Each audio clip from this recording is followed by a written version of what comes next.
Programme timeline सां गॾु आऊं आहियां असद मुमताज़। नाज़रीन, मुस्लिम लीग नून जी नायब सदर मरियम नवाज़ दावा कई आहे त हुकूमत हाणे अपोजिशन खे मिनतूं पई करे, चैम्बर्स में के ॻाल्हियूं कयूं पियूं वञनि, उहे अगरि आवाम आॾो रखूं त अव्हांखे हैरत थींदी। ॿिए पासे पीपल्स पार्टी खां पोइ हाणे नून लीग बि सेनेट जे चूंडुनि में हिसो वठण जो फ़ैसिलो कयो आहे। गॾोगॾु हुकूमत धुर जी क़यादत जेका आहे उहा पंहिंजे पार्टी मेंबरनि ऐं पंहिंजे इतिहादियुनि खे इहो यकीन पई ॾियारे त PDM जी क़यादत फ़िलाप वई आहे, छाकाणि त आवाम सां गॾोगॾु ख़ासि हल्कनि में बि PDM खे का मोट नाहे मिली। उन करे PTI जी हुकूमत पंहिंजा 5 साल पूरा कंदी। अहिड़े प्रोग्राम में हिन ते ॻाल्हाईंदासीं त छा हुकूमत ऐं अपोजिशन जे विच में को बैकडोर डायलॉग थियनि पिया या ख़ासि धुरनि में अपोजिशन जी का डिप्लोमेसी हले थी पई, छाकाणि त इन तमामु तर मामले में जेको बिलावल भुट्टो ज़रदारी जो बयानु हुयो त असां हुकूमत ख़िलाफ़ु ख़ासि करे इमरान ख़ान जी हुकूमत ख़िलाफ़ु असेंबलियुनि में अदम एतमाद जी रिथ आणींदासीं, उनखां पोइ ईअं पियो लॻे त ॼण मुल्क जो सियासी सिनेरियो का उहो हाणे तब्दील थींदे नज़र अचे पियो। तमामु तर मामले ते ॻाल्हायूं था। हिन वक़्तु असांखे प्रोग्राम में जॉइन कयो आहे मुल्क जे नाले वारे तर्जुमे निगार ऐं कॉलमिस्ट जनाब सलमान आबिद साहब। सलमान साहब, प्रोग्राम में खुश आमदीद। जी वालेकुम सलाम जुनैद साहब। अच्छा सलमान साहब, सबसे पहले तो ये बताइए कि क्या इन्फॉर्मेशन है आपके पास, कोई बैकडोर डिप्लोमेसी चल रही है PDM की क़यादत और हुकूमत या फिर ख़ास हलकों के बीच में? जब से हमने देखा है कि ये ब्रॉडशीट वाला मामला आया है, PDM की क़यादत जो है और PDM के नैरेटिव में बहुत वाज़े फ़र्क है। देखिए, बड़ी सिंपल सी बात है कि पहले दिन से PDM के अंदर जो जमातें हैं, पीपल्स पार्टी और PMLN, ये बैकडोर डिप्लोमेसी के तहत गुफ्तो शनीद कर रही थी, हुकूमत से कम और इस्टेब्लिशमेंट से ज्यादा। इसमें तो कोई शुबा नहीं है। यही वजह है कि आपने देखा कि इनको वो रिलीफ नहीं मिला जो ये रिलीफ इस्टेब्लिशमेंट से हासिल करना चाहते थे। इसी वजह से फिर इन्होंने उसको टारगेट किया। जनरल जुबैर वाली मुलाकात के बाद, मोहम्मद जुबैर की मुलाकात के बाद, फिर इन्होंने आर्मी चीफ को और DGISI को टारगेट किया था। वहां पे भी उनको पसपाई का सामना करना पड़ा था। लेकिन अभी भी मेरी इतलात के मुताबिक बहुत से लोग हैं जो पसे पर्दा कुछ ना कुछ मामला तय कराने की कोशिश कर रहे हैं। यही वजह है कि आपने देखा। कौन लोग हैं सलमान साहब, कौन लोग हैं पसे पर्दा जो लेन देन की बातें कर रहे हैं, जो इस तमाम तर डायलॉग में इन्वॉल्व हैं? देखिए, कुछ लोग तो PMLN के अंदर से हैं, जिनको आप शहबाज शरीफ ग्रुप कहते हैं, कि उनमें से कुछ लोग हैं कि टकराव की पॉलिसी जो है ना इख्तियार की जाए, और वो एस्टेब्लिशमेंट को ये पैगाम दे रहे हैं कि हमें मौका दिया जाए, हम इस टकराव की पॉलिसी को खत्म करके आपके साथ मिलकर काम करना चाहते हैं और मफाहमत का काम करना चाहते हैं, जिसमें शहबाज शरीफ साहब सरे फहरिस्त हैं। एक बात। फिर कुछ लोग ऐसे हैं जो उनके कारोबारी दोस्त हैं, और वो कारोबारी दोस्त जो है वो पाकिस्तान के अंदर भी हैं और बाहर भी हैं।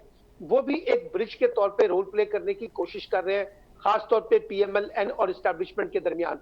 लेकिन प्रॉब्लम यह है कि जिस जगह पर मरियम सूरत-ए-हाल को ले गई है, एस्टेब्लिशमेंट इतनी आसानी से उन पर एतमाद नहीं करेगी, ये मैं आपको बता दूं। इसकी वजह है कि मरियम का रवैया जो है वो काफी सख्त रहा है एस्टेब्लिशमेंट के खिलाफ, और जब उन्होंने बाकायदा जनरल बाजवा का और DGISI का नाम ले दिया, उसके बाद मफाहमत का रास्ता जो है वो बड़ा कम और बड़ा महदूद हो गया है। एक बात तो ये है। अच्छा, अब आप देखिए कि ये डिप्लोमेसी क्या चल रही है, पीछे बैकग्राउंड पे म्यूजिक क्या चल रहा है। वो ये चल रहा है कि जनाब, बुनियादी तौर पे आप हमें रिलीफ दें।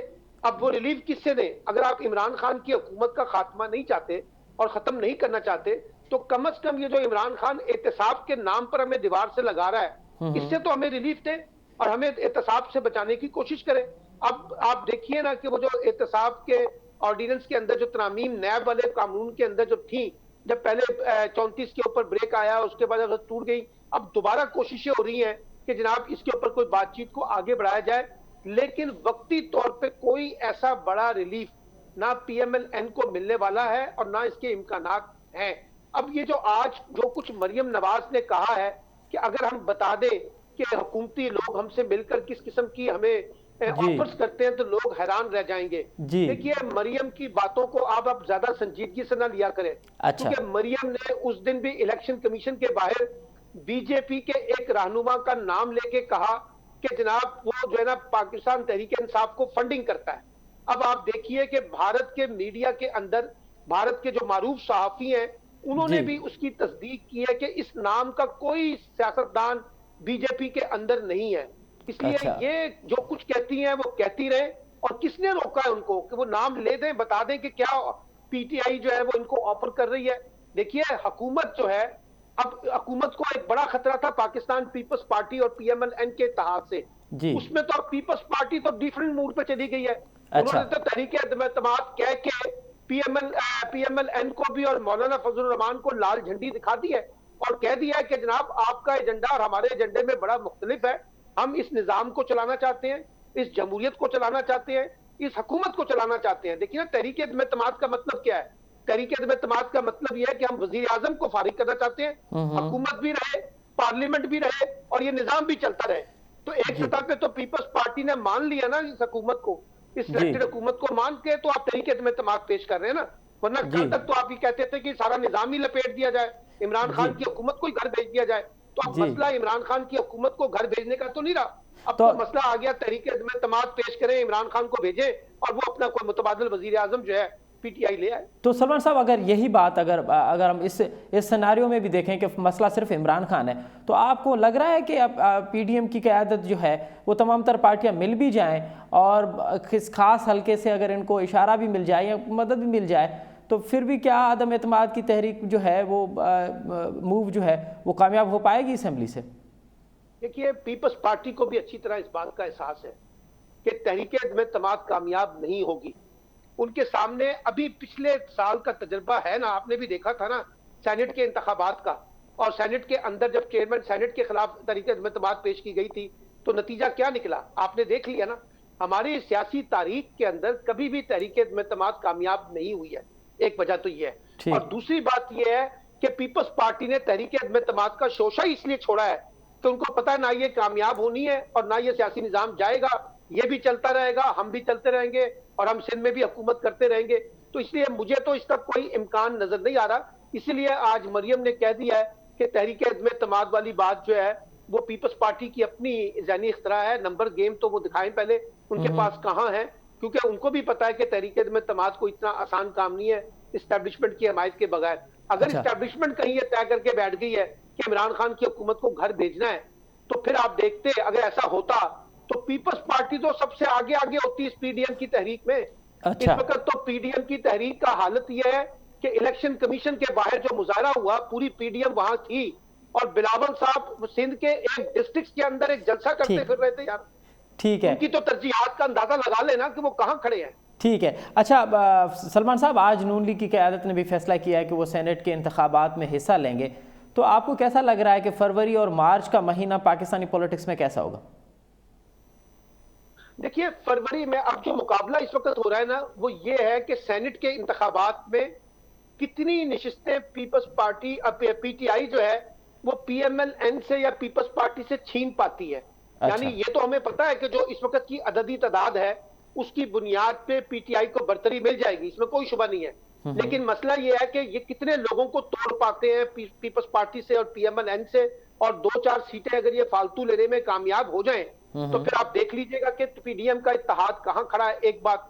और ये जो तासुर दिया जा रहा है कि पीटीआई के अपने लोग जो है वो पीटीआई के साथ नहीं है, वो भी सेनेट के इंतखाबात में पता चल जाएगा। अगर पीपल्स पार्टी को या पीएमएल-एन को बरतरी मिलती है तो सेनेट के इंतखाबात के बाद मुझे लगता है कि सूरत-ए-हाल काफी वाज़ेह हो जाएगी कि पीडीएम का मुस्तकबिल क्या है और पीडीएम कहां तक जा सकेगी। इस सेनेट के इंतखाबात के बाद हमें काफी पता चल जाएगा। बाकी ये रहा कि जो लॉन्ग मार्च वाली बात है, देखिए फरवरी से निकल के बात मार्च में चली गई है और मार्च के बाद अप्रैल है जिसमें रमजान शुरू हो जाएगा, फिर उसके बाद ईद आ जाएगी। तो ये मामला तो आगे चला गया। अगर मार्च में कोई ऐलान नहीं होता मार्च का तो फिर तो इम्कानात कम है, और मार्च में मुझे लगता है कि सेनेट के इंतखाबात की गहमा गहमी होगी।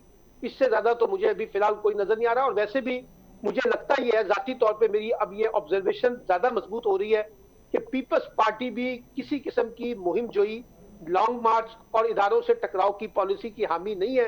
इसलिए शायद लॉन्ग मार्च का फैसला भी इत्तफाक राय से जल्दी मुझे नजर होता हुआ नजर नहीं आ रहा। अच्छा, आप ये कह रहे हैं कि पीडीएम की क़यादत जो है, पीडीएम की मूवमेंट भी अब आपको वो सुस्त रवि का शिकार होते हुए नज़र आ रही है, हुकूमत के पास कोई और बड़ा चैलेंजेस भी नहीं, तो आप समझ रहे हैं कि इस साल 2021 में हुकूमत को डिलीवर कर पाएगी? क्योंकि हालात तो सलमान साहब बहुत ख़राब हो चुके हैं। हम देख रहे हैं कि जिस तरह से महंगाई बढ़ रही है, जिस तरह से गवर्नर्स के मामला उठ रहे हैं और जिस तरह से इदारों के अंदर अब करप्शन के मामला आ रहे हैं, वो तो हुकूमत डिलीवर करने में अब तक नाकाम रही है। क्या इस साल हुकूमत कुछ डिलीवर कर पाएगी जिसमें आवाम को कुछ फेवर मिल सके, कुछ रिलीफ मिल सके? बात तो ये है कि मैं उन लोगों में से हूं जो मुतवातर आपकी टीवी पर भी कहता रहा हूं कि इस पीडीएम के गुब्बारे में से कुछ नहीं निकलेगा, एक बात। ठीक। और मैंने आपको कहा था कि पीडीएम ये कोई जमहूरियत बचाओ तहरीक नहीं है। ठीक ये है। इस वक्त ताकत के निजाम के अंदर जो लड़ाई चल रही है ना, उसके अंदर अपना अपना हिस्सा मेंटेन करने की लड़ाई है। एक बात तो ये बात मैं अब बड़े वाज़ेह तौर पे कहता हूं कि मुझे वक्ती तौर पे अब कोई बड़ा खतरा हुकूमत को पीडीएम से नजर नहीं आता। और मैं ये भी बार बार कहता रहा हूं कि पीटीआई का जो बड़ा खतरा है ना हुकूमत का, वो खुद अपने आप से अपनी परफॉर्मेंस के साथ है, जिसका आपने इशारा किया है। और 2021 ही उनके पास एक टर्निंग पॉइंट है जिसमें वो अपनी परफॉर्मेंस को जस्टिफाई कर सकते हैं। अगर वो करने में कामयाब हो गए तो पीटीआई का मामला आगे बढ़ेगा, और अगर ये कामयाब नहीं होंगे तो आप देखिएगा कि 2022 और फिर उसके बाद 23 में जब इंतखाबात होंगे तो उसकी एक बड़ी भारी कीमत जो है पीटीआई को अदा करनी पड़ेगी। बहुत शुक्रिया सलमान आबिद साहब वक्त देने के लिए। नाज़रीन नाले वारे ते निगार कॉल में सलमान आबिद साहब जो ॻाल्हियूं ॿुधियूं, हुन चवण त 2021 साल पीडीएम की क़यादत लाइ हुकूमत लाइ भी अहम आहे, छाकाणि त अगर हुकूमत डिलीवर नथी करे त पोइ मामलात ॾाढा मुश्किल थींदा ऐं पोइ ईंदड़ जेके इंतखाब हूंदा, ईंदड़ जेके चूंडूं हूंदियूं, उन में हुन जी जेका क़ीमत आहे उहा हुनखे ॻरी अदा करणी पवंदी। हिते वठूं था नंढी साई खां पोइ प्रोग्राम में ॿीहर हाज़िर थींदासीं। नाज़रीन प्रोग्राम एक दफ़ो ॿीहर तव्हांखे भली कार। सिंध में मेडिकल कॉलेजनि में दाख़िला लाइ मक़ामी शागिर्दनि बदिरां ॿियनि सूबनि जे शागिर्दनि खे दाख़िला ॾियण लाइ जाली डोमिसाइलनि जो सिलसिलो जारी आहे।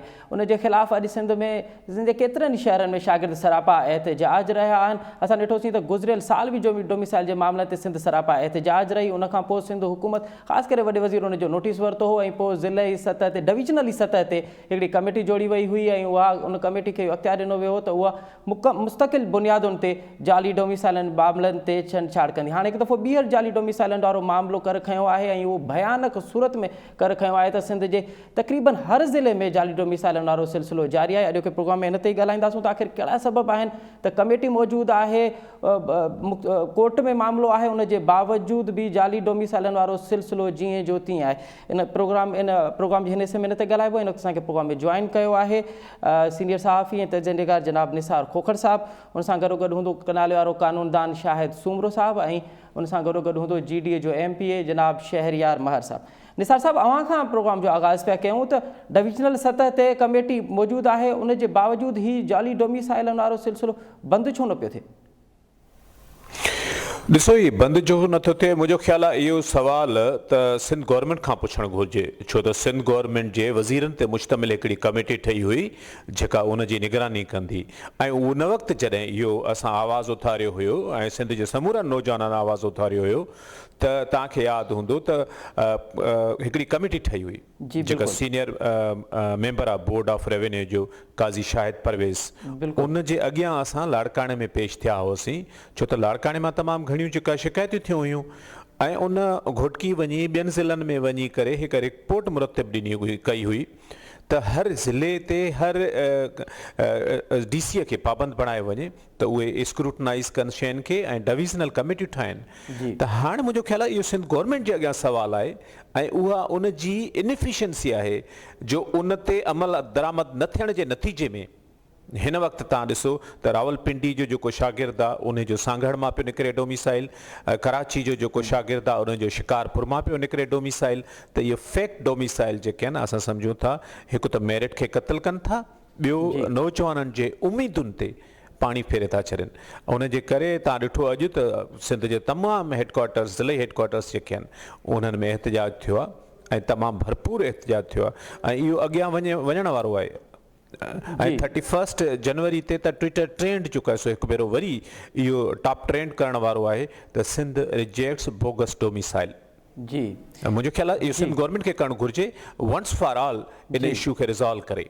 ठीक है। अच्छा शाहिद साहब, ही मामलो कोर्ट में भी हले पियो, अवां कानूनी मामलनि खे भी बख़ूबी आगाह आहियो ऐं अवां पाण भी इन मामले में इन्वॉल्व आहियो, त छा था सम्झो त आख़िर छो सिंध हुकूमत इन तमाम तर मामले खां जेका कन टार पे करे? हीअ न सिर्फ़ भयानक मामलो आहे बल्कि सिंध जी बक़ा जो मामलो आहे, ईंदड़ मुस्तक़बिल जो मामलो आहे, ईंदड़ मुस्तक़बिल महिमारनि सां या एॾी वॾी छेड़छाड़ कई पई वञे। कीअं था ॾिसो इन मामले खे? साईं तव्हांजी वॾी महिरबानी। ॾिसो, अर्ज़ु इहा त कायम अली पंहिंजो मुराद अली शाह साहब CN साहब सां मुंहिंजी मुलाक़ात थी हुई ऐं CN साहब उन ते ॾाढो स्टैंड वरितो ऐं उन ते कमेटी बि ठाहे छॾियईं पर अफ़सोस सां थो चवणो पए उन मुलाक़ात में त उन तमामु घणो हिकिड़ो एग्रेसिव मूड में चयो त असां बसि विदिन थोरे टाइम में असां हिन सॼे मामले खे रिज़ॉल्व करे वठंदासीं ऐं असांखे सिंध जे स्टूडेंट्स जो ऐं सिंध जे मुस्तक़बिल जो वॾो फिक्र आहे। पर अनफॉर्चुनेटली मूंखे इहो लॻे थो त इहो बि हिकिड़ी पॉलिटिकल स्टेटमेंट हुई। पॉलिटिकल स्टेटमेंट अॼु ताईं उहा उहे जो उहे ई सिलसिलो आहे। पर मां निसार कोकर साहब जी ॻाल्हि खे अञा वधाईंदो हलंदुमि त साईं न सिर्फ़ु इहो हाणे ताईं थियो आहे पर अञा वधीक थींदो रहंदो। जी उनजी वजह इहा आहे त असां वटि कानून ई मौजूदु न आहे इन शइ जो। जी हुकूमत खे फौरन इन जे लाइ लेजिस्लेशन करणु खपे। लेजिस्लेशन करे स्ट्रिक्टली उन्हनि जी जेके डीसीज़ आहिनि उन्हनि खे हिकिड़ो हुकुम फरमायो वञे ऐं उन्हनि खे हुकुम ॾिनो वञे त तव्हां इन जेके डोमिसाइल वग़ैरह ठहनि था, जेके PRC ठहनि थियूं, पहिरियां त जेके हाणे अञा फ्यूचर में ठहंदियूं उन्हनि खे रोकियो वञे।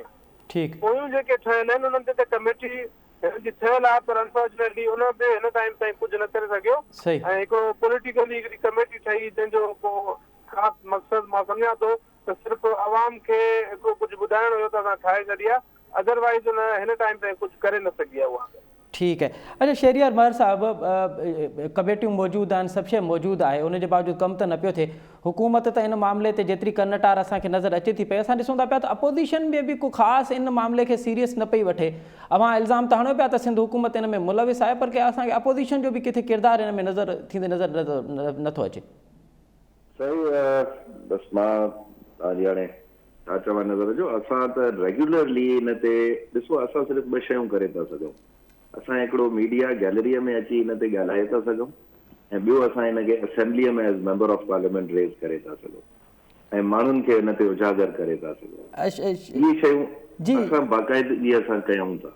जी बाक़ी जेको एडमिनिस्ट्रेटिव पावर हूंदो आहे उहो गवर्नमेंट जो हूंदो आहे। न असां DCअ खां पुछी था सघूं, न असां को अहिड़ो क्वेश्चन के ऑफिसर खां करे था सघूं, न ई असां असेंबलीअ जो इजलास ॾिसो न त तव्हां हाणे सेशन कॾहिं हलियो, पोयों सॼो हफ़्तो हिननि चयो त सॼो हफ़्तो सेशन हलियो, मंडे ते सेशन सॼे ख़तमु करे छॾियो। असेंबली असांजी हिकिड़ी औताक बणिजी चुकी आहे, के क़ाइदे कानून तहत नथी हले। बुक ऑफ रूल्स सिंध असेंबलीअ जे रूल्स में ॾींहं ॾिनल आहिनि त तव्हां हिन महीने जी हिननि तारीख़नि ते सेशन कंदो, उहो फॉलो नथो थिए। त अहिड़े क़िस्म जूं एतिरियूं घणियूं ॻाल्हियूं आहिनि जो अपोज़िशन वाकई नज़र नथी अचे। अपोज़िशन खे हिकिड़ी जाइ ते लिमिट कयो वियो। अच्छा जेके अपोज़िशन लीडर वारा इख़्तिलाफ़ात इहे हिन पार्टीअ जा हाणे ज़ाहिर थिया आहिनि। पहिरीं पार्टी आहे PTI जे पंहिंजो लीडर ऑफ अपोज़िशन चेंज कयो आहे हलंदे हलंदे। हाणे इन्हनि शादियुनि सां बि ज़ाहिर थो थिए त ज़ाहिर आहे हिननि जी का नाकामी रही आहे अपोज़िशन जी। अपोज़िशन न पई हले बिकॉज़ असांजी ख़बर न हूंदी आहे त अपोज़िशन पार्टी जेका मेन आहे असां सां उहा छा थी करे ऐं उन्हनि जा छा इक़दामात आहिनि। न के मीटिंग्स थींदियूं आहिनि, न के उहो के शइ में एक्टिव हूंदा। त उन हिसाब सां बाक़ी असेंबलीअ में असां हिनखे रेज़ कंदासीं। ऐं हे बि त अॼु असां हिते शिकारपुर में बि त इहे डोमिसाइल्स पुॻा आहिनि, असां ताणी हिन ते असां ई वञी आवाज़ रेज़ कंदासीं। बाक़ी रही ॻाल्हि कमिटीज़ ठाहिण जी, कमिटी हमेशह गवर्नमेंट उन ते ठाहींदी आहे जंहिंजो को रिज़ल्ट न आणणो हुजे। ठीकु। बाक़ी जंहिंजो रिज़ल्ट आणणो हुजे, हिकिड़ो फेक डोमिसाइल आहे, ॾाढो सिंपल सॉल्यूशन हुयो। CM साहब पाण हिकिड़ी कमिटी छा पाण हेड करे चेक कराया। हेॾो वॾो मसइलो हुयो सिंध जो, कोरोना जे चक्कर कोविड जे चक्कर में अची त हेॾियूं हेॾियूं तकरीरां करियूं पियो। मुंहिंजे ख्याल में हे बि ओॾो ई सीरियस मसइलो आहे। माण्हुनि जे तव्हां फ्यूचर सां था केॾो, सिंधियुनि जे फ्यूचर सां था केॾो। तव्हां उन टाइम ते ॾिसो त मिसाल हाणे 14 डोमिसाइल्स निकिता आहिनि शिकारपुर में, जेके फेक छा उन्हनि खे इलीगल चई थो सघिजे त ठाहिया मथां क़ाइदे कानून मुताबिक़ हुजनि, पर उहे हुजनि इलीगल जे माण्हूअ जो हिकु वजूद ई न आहे। तव्हां उनखे डोमिसाइल ठाहे ॾिनो आहे, पर तव्हां फॉर्मेलिटी सॼियूं पूरियूं कयो। हाणे तव्हां उन टाइम ते चेक कयो त डेप्यूटी कमिश्नर केरु हुयो, टीम कहिड़ी, हुनजे ख़िलाफ़ एक्शन करो, ॻाल्हि ख़तमु। कमिटी ऐं हिननि जो विहारणु त इहो हूंदो आहे त प्रोलॉन्ग करे छॾियो, मीडिया खे ॿुधाए छॾियो, अवाम खे ॿुधाए छॾियो त असां को कमु था कयूं। ऑन ग्राउंड त हुनजो रिज़ल्ट ज़ीरो आहे। ठीक है, ऑन ग्राउंड रिज़ल्ट ज़ीरो है। अच्छा निसार साहब, हाँ एक तो हुकूमती कन्नटार है तमाम तर मामले का हुकूमत असांखे पास से या वरी कमेटियूं ठहियूं आहिनि, उन्हनि जो त पंहिंजो किरदारु आहे। मक़ामी सतह ते कहिड़ा सबब आहिनि? अवां इनखे रिपोर्ट भी कंदा रहिया आहियो, अवां इन मामले खे तव्हांजी तमामु घणी नज़र आहे। मक़ामी सतह ते कहिड़ा मामलात आहिनि जो आख़िर ही जाली डोमिसाइल वारो मामलो किलार खां शुरू थो थिए मथे ताईं रुकिजे नथो? निसार साहब मुंहिंजो आवाज़ अचे पियो अवां ताईं? इन जे करे हुयो जी जी त लाड़काणे में इन जे करे हुजो उते हिकिड़ो सिराइकी इलाइक़े जो DC मुक़ररु थियल हुयो, जंहिंजे मथां माण्हुनि इल्ज़ाम लॻाया हुआ त सिराइकी बेल्ट जा माण्हू लाड़काणे मां ठाराए विया आहिनि डोमिसाइल, ऐं उहे उन अॻूणो जेको DC हो नौमान उन जे वक़्त में। जी तंहिंजे करे उहो त फोकस जो थियो त असांखे वधीक ॼाण मिली त इहो कंप्यूटराइज़ सिस्टम में हाउ इट्स पॉसिबल। जी पोइ उन में घणियूं शयूं आयूं आहिनि ऐं स्क्रूटनी थी आहे हाणे त उहो कंप्यूटराइज़ छा उहो फिंगर प्रिंट्स तव्हांजे CNIC ॿियनि शयुनि सां आहे, पर अगेन मां जेको सो शायदि जी ॻाल्हि सां इतफ़ाक़ कंदुसि त कानून साज़ी जी ज़रूरत आहे। It's not just for PRC domicile, सही असांखे हिन वक़्तु अहिड़े ई कानून साज़ी जी ज़रूरत आहे जेका मलेशिया में भूमि पुत्रा जे नाले सां कयल आहे, जेका तव्हांजे अरब इमारतुनि में आहे। याने तव्हां पंहिंजे धरतीअ जी मालिकी जो कयो त धरती वासियुनि जो मुस्तक़बिल महफ़ूज़ बणायो न, ठीकु है, त सुभाणे ॿियनि इलाइक़नि जा माण्हू अची उहे हक़ हासिल न कनि जेके हितां जे धरती वासियुनि खे हुजनि। ठीकु है, तंहिंजे करे इहे शयूं मुंहिंजो ख़्यालु आहे ईअं अख ॿूट करण सां न पर कानून साज़ी करण सां इहे मसइला हल थींदा। कंहिं बि DC जे लाइ इहो तमामु सवलो बि आहे, ॾुखियो बि आहे त उहो को इलीगल डोमिसाइल कंहिंखे ठाहिजे। सी तव्हां त चओ त हिन मामले जो वाहिद हल जेको आहे उहो कानून साज़ी आहे, जेसि ताईं कानून साज़ी न थींदी त हीउ मामिलो जेको आहे उहो जीअं जो तीअं आहे उएं ई रहंदो ऐं पोइ कमेटियूं ठहंदियूं ऐं पोइ कमेटियूं पंहिंजो कमु जेको आहे उहो ई कंदियूं। शेरियार साहिबु अव्हां जेका निसार साहिबु ॻाल्हि पियो करे त हीउ कानून साज़ी थियणु घुरिजे ऐं कानून साज़ी बि अहिड़ी थियणु घुरिजे जेका अरब मुल्कनि में आहे, जे वर्क परमिट जो मामिलो आहे या जेके ॿिया मामला आहिनि इन तरह जो को कानून इन तरह जी का कानून साज़ी थिए, न त हीउ मामला ईअं जीअं जो तीअं रहंदा। अव्हां इन ॻाल्हि सां मुतफ़िक़ आहियो निसार साहिब जी ॻाल्हि? मां बिल्कुल मुतफ़िक़ आहे, पर मां इन जो तव्हांखे फ्यूचर बि ॿुधाए छॾियां। जी 2008 खां वठी 2021 ताईं हिन गवर्नमेंट जे 13 सालनि में 3000 जे क़रीब लॉज आया असेंबलीअ में, जंहिंमां 350+ पास थिया। माना इन्हनि लेट्स से 12-13 सालनि में को 300+ लॉज पास थिया। हाणे लॉ त थी वियो, तव्हां कानून साज़ी करे छॾी, उनखे वरी बि इम्प्लीमेंट कंदी गवर्नमेंट। तव्हां 2008 जा बि लॉज खणो जेके हिन सिंध असेंबलीअ पास कया हुया, हिन महिल ताईं गवर्नमेंट उन्हनि जा रूल्स ई न ठाहिया आहिनि। 330 लॉज में मुंहिंजे ख़्याल में 12 या 13 लॉज आहिनि जिन जा रूल्स ठाहिया, जिन जो गवर्नमेंट जो डायरेक्टली इंटरेस्ट हुयो ऐं ज़ाती इंटरेस्ट हुयो, जंहिंमें का करप्शन इन्वॉल्व का ॻाल्हि। उनजे अलावा इहा गवर्नमेंट कोई कमु न कंदी आहे।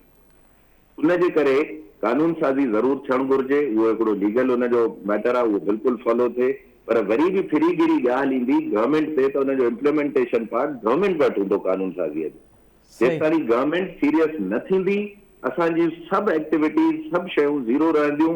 असां अॼु प्रोग्राम कंदासीं, महीने खां पोइ वरी हिकिड़ो अहिड़ो इशू ईंदो, वरी प्रोग्राम थींदो, वरी 2-3 दफ़ा ॻाल्हाईंदासीं, पर गवर्नमेंट जेसि ताईं एक्टिव न थींदी को रिज़ल्ट न। ठीकु है। अच्छा, पर शहरियार मार साहब अगरि गवर्नमेंट हिन हवाले सां सीरियस नथी थिए त अपोजिशन जो किरदारु आहे न, त उनखे जेको आहे उहो चार्ज कनि, उनखे टफ टाइम ॾियनि असेंबलियुनि जे अंदरि असेंबलियुनि जे ॿाहिरि, छाकाणि त हीअ हिकु तहरीक त हले थी पई, नौजवान पाण मुरादो एहतिजाज बि कनि था पिया।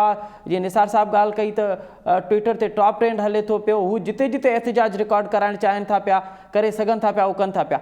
अपोजिशन बि त इन मामले में एतिरी इन्वॉल्व थिए न जेतिरो एहतिजाज नौजवान कनि था पिया।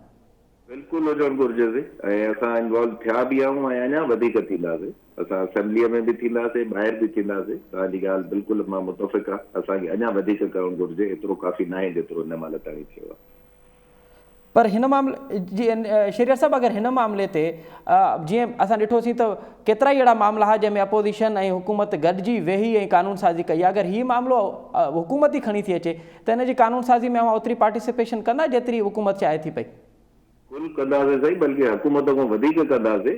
करनि त सयूं, पुलिस रूल्स ठाहियूं 1857 जो अञा ताईं पुलिस कानून उहो चेंज थियो, उहो अञा गवर्नमेंट नथी इम्प्लीमेंट करे। असां रोज़ था लेटर लिखूं त बाबा कमिटीअ जी मीटिंग जो वियो नथा करे, उनजो इंटरेस्ट ई न आहे कंहिं शइ में, असां आउट ऑफ द वे वेंदासीं। अच्छा, ठीकु है, अगरि कंदा ठीकु है। अच्छा शाहिद साहिबु, अव्हां कीअं था ॾिसो, कोर्ट में मामिलो बि हले थो पियो, हाणे कानून साज़ी जी ॻाल्हि हले थी पई, त कोर्ट में मामिलो हीउ केसि ताईं पहुतो आहे? अव्हां हेयरिंग में बि थियो था पिया, कोर्ट में छा पियो वहिंवार हले, इन हवाले सां असांखे आगाह कयो। मां इन सवाल जे जवाब खां पहिरियां ॿ शयूं जेके मां हाणे नोट कयूं। जी जी।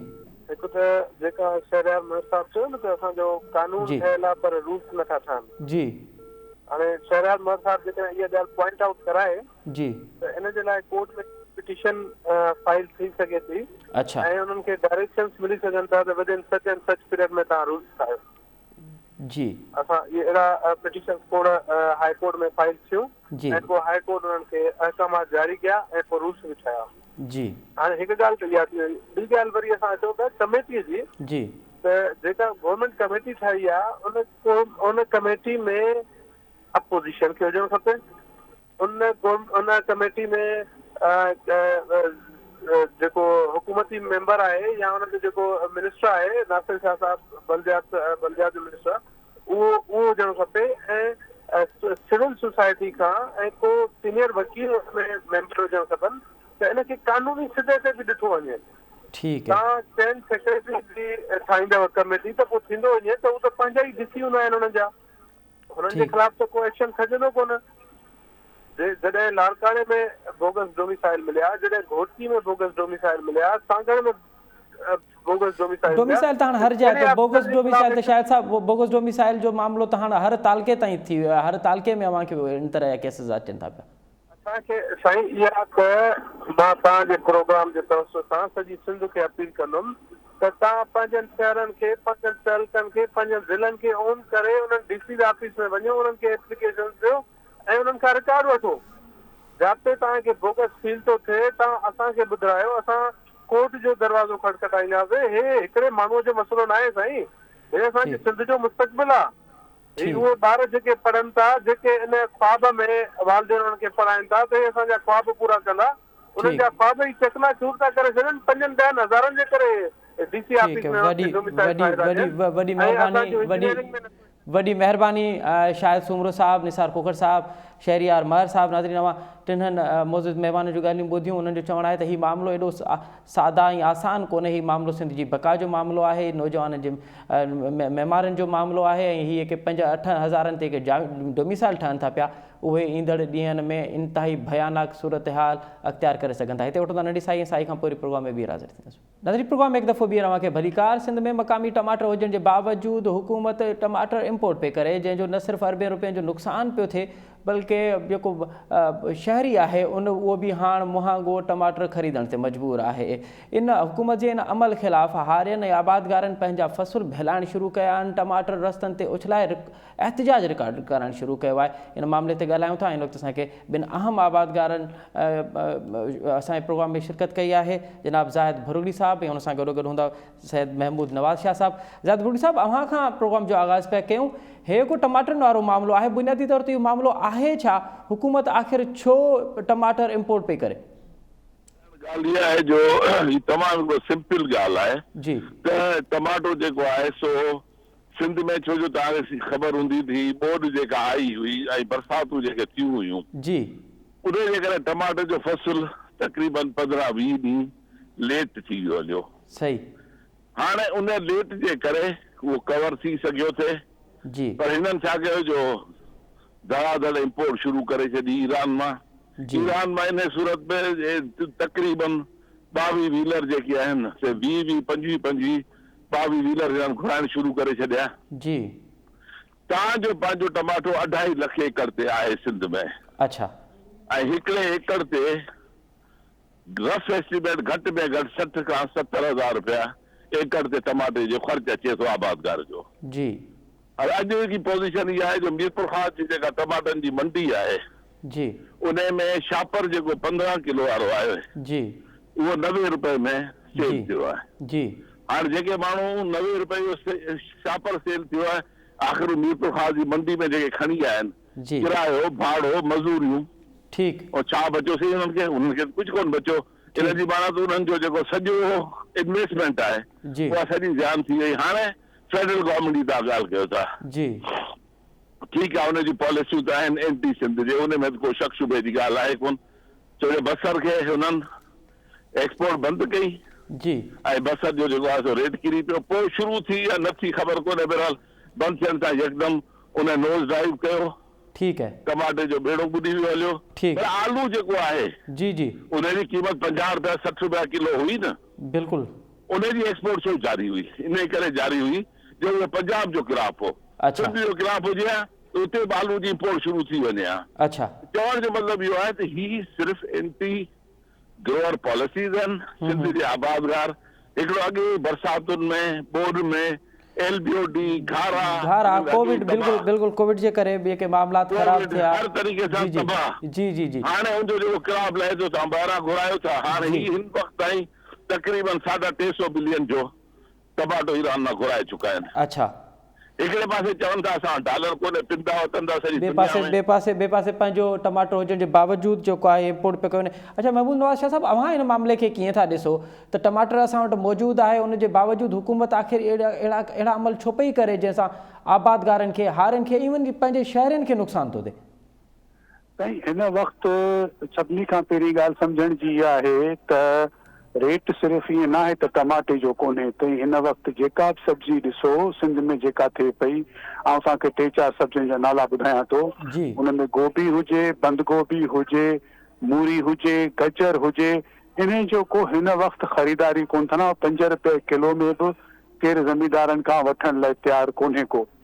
अच्छा हाणे हिन वक़्तु सूरत हाल इहा आहे त सिंध सरकार हिकिड़ो ख़त लिखियो ऐं थियण त ईअं खपे त ही हिकिड़ो मुल्क जी प्लानिंग जो हिसो आहे जंहिंमें कोशिश ऐं काविश इहा थियणु खपे त कंज्यूमर खे बि शइ महांगी न मिले ऐं जेको ग्रोवर प्रोड्यूस पियो करे उन खे बि चाराना बचनि। बिल्कुल थोरो ज़हन में हिकिड़ी ॻाल्हि रखिजो त ही जेको टमाटो हींअर 30 रुपया किलो विकामजे पियो मां ज़मींदारनि खे त 5 रुपया किलो बि नथा मिलनि।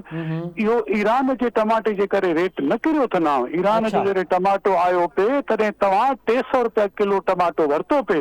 ही त तव्हांजो डोमेस्टिक टमाटो लहणु शुरू थियो आहे जंहिंजे करे प्राइसिस इहे किरनि पिया। ऐं चवणु छा पियो चाहियां ऐं चवणु इहो पियो चाहियां त जे तव्हां ज़मींदारनि खे हारनि खे एतिरो नुक़सानु पहुचाईंदव त हू पोखींदा कोन जे तव्हां इम्पोर्ट कंदव त हिकिड़ी तरफ़ न सिर्फ़ु तव्हां फॉरेन एक्सचेंज में नाणो ख़र्च कंदव पर इहो 20-30 रुपया किलो तव्हांखे न मिलंदो टमाटो। इहो तव्हांखे 250-300 रुपया किलो मिलंदो ऐं थी सघे थो को अहिड़ा मौसम बि अची वञनि हलिया जो तव्हांखे टमाटो मिलणु मुश्किल थियो वञे जेतिरा पैसा खणी वञो बाज़ार में तव्हांखे न मिलनि।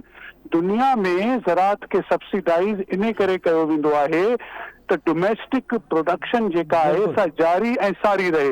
असां वटि अनफॉर्चुनेटली न वफ़ाक़ न सूबो इन पॉलिसी जी तरफ़ न सोचे पियो न ही का अहिड़ी प्लानिंग करे पियो जंहिंजे करे ही वॾा नुक़सान हिते जे हारनि ऐं ज़मींदारनि ऐं आपातकालीन में खणणा था पवनि। अच्छा शाह साहब जेका अव्हां ॻाल्हि पिया कयो त ईरान जे टमाटर जे करे हिन टमाटर ते असरु नथो पियो आहे। ॿियनि सब्जियुनि जा बि नाला खयां त हिन वक़्तु उन्हनि सब्जियुनि जो जेको रेट आहे उहो बिल्कुलु घटि आहे। सबबु कहिड़ो आहे त आख़िर हिननि सब्जियुनि जो रेट बिल्कुलु घटि आहे? ॾिसो असां वटि जॾहिं अलाह साईं सिंध खे ख़ासि तौर सां एॾो रेज़िलियंट हल्कियो आहे जंहिंजे करे असां वटि सरप्लस प्रोडक्शन हॉर्टिकल्चरल प्रोडक्ट्स जी तमामु घणी थिए थी। पाकिस्तान में 13 मिलियन टन्स फ्रूट ऐं वेजिटेबल थिए थो जंहिंजी क़ीमत $3 अरब जे क़रीब आहे। जेका सरप्लस प्रोडक्शन दुनिया में छा थींदो आहे जॾहिं सरप्लस प्रोडक्शन थींदी आहे त उनखे वरी फैक्ट्रियूं ख़रीद कंदियूं आहिनि उनखे एक्सपोर्ट करण जा तरीक़ा कया वेंदा आहिनि त उन जूं क़ीमतूं लोकल बाज़ार में न किरनि। हिंदुस्तान में 22 प्रोडक्ट्स जी सपोर्ट प्राइस मुक़ररु थींदी आहे। अनफॉर्चुनेटली असां वटि इन्हनि शयुनि खे केरु बि कोन पियो ॾिसे। ॿी ॻाल्हि मूं ईअं न चयो त ईरान जे करे रेट किरियो आहे। मूं चयो जेको कंज्यूमर ख़रीदारी घटि करे पियो घटि क़ीमत में टमाटे जी उहो सिर्फ़ु इन करे करे पियो छो त असांजो लोकल टमाटे जी प्रोडक्शन जेका आहे सा सरप्लस थी आहे। ज़ाहिर सी ॻाल्हि आहे जेको इम्पोर्ट थिए पियो उन जे अंदरि उहो वधीक उन में ख़राबो करे पियो। ठीकु आहे। अच्छा ज़ाहिर साहब अव्हां इहो ॿुधायो त असां ॾिठोसीं त इहो साॻियो ई मामिलो जॾहिं कणक जो थिए थो पियो त सूबाई हुकूमत जेका आहे उहा पंहिंजा बॉर्डर सील थी करे शहर इवन ज़िले सतह ते जेके बॉर्डर्स आहिनि उहे सील पे कया वञनि त हीउ टमाटनि वारो मामिलो आहे या ॿिया जेके मामला आहिनि अव्हां चाहियो था पिया त सूबाई हुकूमत जेका आहे उहो पंहिंजो किरदारु ईअं ई अदा करे? पहिरीं ॻाल्हि इहा आहे त टमाटो जेको आहे अॼु बि तक़रीबन जेको आहे सो 12-22 व्हीलर ट्राला ईरान मां आया आहिनि।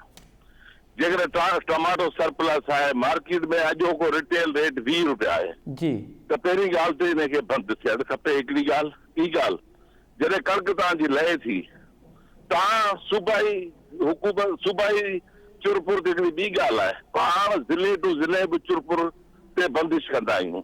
सही मीरपुर ख़ास जी कणिक टंडे लहर कोन वेंदी आहे। बिल्कुलु टंडे लहर जी कणिक हैदराबाद उहो मूं अर्ज़ु कयो त हुकूमत इन सतह जा जेके आहिनि उहे फ़ैसिला कंदी आहे। छो भला सिंध हुकूमत छा हिकिड़ो ख़त लिखी वफ़ाक़ खे टमाटे जे बारे में आजी थी बाटरी करे वेही रही छा? उनजो कमु पूरो थी वियो हलियो छा? बाक़ी त हर शइ में ही चवनि था त अरिड़हीं अमेंडमेंट आहे। छो जेकॾहिं कणिक लाइ पंजाब ऐं सिंध बॉर्डर सील थी सघे थो त कोयटा जो जेकबाद जो बॉर्डर सिंध जो टमाटे लाइ छो नथो थी सघे? हिकिड़े ॾींहुं बीहारे छॾीनि कंहिं बि टमाटे जी गाॾी खे सिंध में न गिरणु ॾियनि त ऑटोमेटिकली जेको न आहे ही रेट इम्प्रूव थी वेंदो हलियो। मां पहिरीं ॻाल्हि कई त हुननि जी जेका करेंसी आहे उहा तमामु किरियल आहे ईरान जी। उन जे करे ईरान वारनि खे 5-10 रुपए में बि वारो खाए थो। सही असांखे नथो वारो खाए। ॻाल्हि इहा आहे हाणे छा पियो थिए हिकिड़ा माण्हू भेलाइनि पिया जी इहे रोडनि ते उछलाइनि पिया जी टमाटो ख़र्च घुरे थो साईं स्प्रे घुरे थो मुस्तकिल माण्हुनि स्प्रे छॾे ॾिना माण्हुनि जेको आहे सो का शइ कोन छॾी मौसम मथां सर्द अची वियो घणे सियारे जे करे टमाटो सड़णु शुरू थी वियो माण्हू हाणे हुन में इंट्रेस्ट कोन था वठनि रिज़ल्ट छा थींदो त पोइ तव्हांखे सॼो सीज़न इन ईरानी टमाटे झरणो पवंदो तव्हांजी पंहिंजी नथी तबाह थी वेंदी हली। पोइ तव्हांजी कपह जी इंडस्ट्री आहे तव्हां जेको पंहिंजो फ़सुलु आहे उनखे कापारी धकु रसंदो ऐं पोइ तव्हांखे को उहो ॿियनि मुल्कनि जा जेके फ़सुल आहिनि उहे ख़रीद करणा पवंदा। वॾी महिरबानी ज़ाहिद बुरुड़ी साहिबु मोहम्मद नवाज़ शाह साहिबु महमूद नवाज़ शाह साहिबु ऐं ॿिन्हिनि मौज़ूद महिमाननि जी वॾी महिरबानी। नाज़रीन अवां ॿिन्हिनि आबादकारनि जूं ॻाल्हियूं ॿुधियूं त उन्हनि जो चवणु आहे त हुकूमत खे इन हवाले सां तुर्त जेके आहिनि क़दम खणणु घुरिजनि। जीअं हुकूमत अन जे हवाले सां सिंध हुकूमत पंहिंजा फ़ैसिला कया उहा ज़िले सतह ते बॉर्डर सील कया त घटि में घटि टमाटरनि जे मामले ते हुकूमत खे सूबाई बॉर्डर सील करे को पंहिंजो मक़ामी टमाटर आहे उनखे तरजीह ॾियणु घुरिजे। हिते प्रोग्राम जो वक़्तु पंहिंजी पुॼाणी ते पहुचे थो। असद मुमताज़ खे ॾींदा इजाज़त। अला भाई।